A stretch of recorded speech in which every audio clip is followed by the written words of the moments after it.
Tamil Nadu state Urdu अकादमी के chief doctor M.N.. Rahman ने दिल्ली स्थित national council for promotion of Urdu language के डायरेक्टर डॉक्टर शम्स इकबाल से मुलाकात की।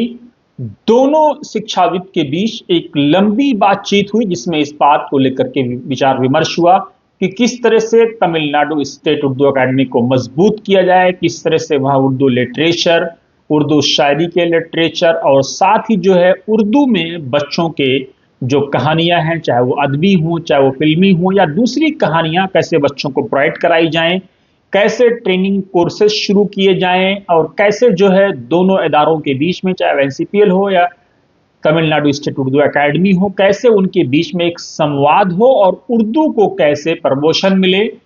तमिलनाडु स्टेट उर्दू अकादमी के चीफ डॉक्टर एम.एन. रहमान ने बातचीत को सकारात्मक बताया। साथ ही उन्होंने आशा व्यक्त की कि जल्द ही इस पूरे मामले में सकारात्मक नतीजे आएंगे। उन्होंने ये भी कहा कि वो लगातार इस बात के लिए संघर्ष कर रहे हैं कि कैसे उर्दू को राज्य में बढ़ावा मिले। उन्होंने ये भी कहा कि उर्दू अध्यापकों, उर्दू शिक्षकों की तकर्री और अपॉइंटमेंट को लेकर के भी उनका प्रयास जारी है और नतीजे समर आवर होंगे।